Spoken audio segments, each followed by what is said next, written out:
We all know the UFC underpays fighters, especially starting contracts on $10,000 to show, $10,000 to win. But have you ever really asked yourself, why? Maybe they just don't have enough money. For example, at UFC 306, the worst floor seat cost was $12,000. One seat, $12,000. That means one chair was worth more than a fighter who showed up, fought, and lost. So why is this happening? One short, one long. The short answer, they don't need to pay more. The long answer, let's break it down. In the 2000s, MMA wasn't just the UFC. There was real competition like Pride in Japan, Strikeforce in the US, WEC, or Elite XC. If you were a fighter back then, you had options. And because you had options, the UFC had to pay more. It wasn't perfect, but it wasn't a monopoly. But instead of fighting competition, they did what billionaires always do. They bought the competition. Pride bought and shut down. Strikeforce bought and absorbed. WEC gone. Elite XC collapsed, and the UFC picked up the pieces. One by one, the options disappeared, and when the dust settled, only Bellator was left standing. At first, Bellator was a solid competitor. They picked up whatever the UFC didn't want anymore, like Rampage Jackson and Chael Sonnen. They had few solid names like Are You Not Entertained? Patricio Pitbull, Michael Venom Page, Douglas Lima, Shlemenko, and others. Bellator wasn't the UFC, but it was real. It kept some pressure on the system. Until it didn't. Over time, Bellator fell apart. Bad business, bad matchmaking, bad leadership. And while Bellator crumbled, the UFC kept rising. The 2010s were the years of McGregor. Massive fights, massive pay-per-views. By the mid-2010s, the UFC wasn't just the biggest promotion. It was the fight game. Everything else, just leftovers. Once the competition was gone, everything changed. The UFC didn't have to fight for talent anymore. They owned the talent. If you were a fighter, you had two choices: sign with the UFC or fade into obscurity. Bellator tried to compete for a while, but it never reached the same level. And now, Bellator is gone too, bought by the PFL, another so-called option off the table. The UFC became the gatekeeper to fame, to money, to legacy, and when you control everything, you control the prices too. Now yes, if you're a big name, you're probably getting paid. Adesanya, John Jones, or Paddy Pimblett, you're bringing eyeballs, you're moving numbers, you're valuable. And for those guys, the UFC cuts bigger checks.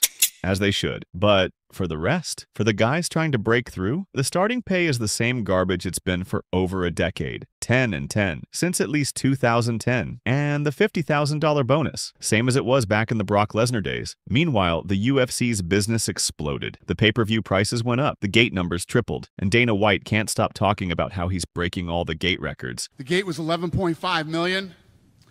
UFC now holds the number 1, 2, and 3 highest gate record of all time at the Kaseya Center. The UFC is making 10 times what they were in 2010. But fighters at the bottom, they're stuck at 10 and 10. Maybe you can live with the fact that the UFC is a business first. But the one thing that shouldn't slip through the cracks is the starting contract. 10 plus 10 is disgusting. It's criminal. Let's do the math. You fight for 10 and 10. You lose. You only get 10. You pay taxes. Now you're at 7. You pay your trainer and your manager. You're left with 4, maybe 5. $4,000 for months of training. Weight cuts, brain damage. Honestly, it's literally better to beg on the street than to lose a UFC fight. It's not just about low pay, it's about control. The UFC controls everything. Who you fight, when you fight, what you get paid, and what sponsors you're allowed to have. You want to wear your own sponsor in the cage? Nope.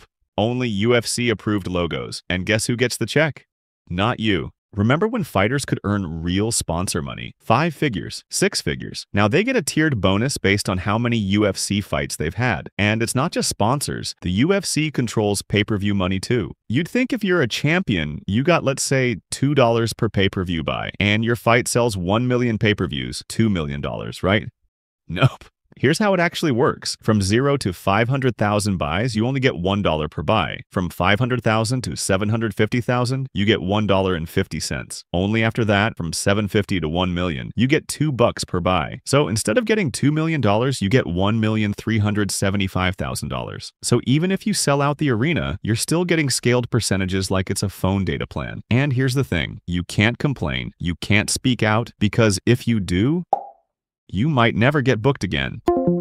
This isn't just about fighter pay, or sponsorships, or contracts. It's about how the business is structured. The UFC isn't just a fight promotion, it's the center of the MMA world. Now, if you want to be seen as the best, you fight in the UFC. Simple as that. The UFC decides who gets signed, who gets pushed, who gets paid. You don't negotiate like a free agent. You accept what's on the table or you don't fight. And most fighters can't afford to walk away because there's nowhere else to go. That's just what happens when one company becomes the market. The UFC built that dominance. They earned it, but it also means they don't have to share much. Today, I'm working with Topps and giving away a prize pack of trading cards worth over $5,000.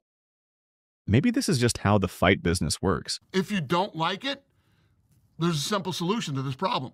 Go start your own MMA organization. No barrier to entry. Knock yourself out. Pay them whatever you want to pay them. But if you're a fighter entering that system, you should know exactly what you're signing up for.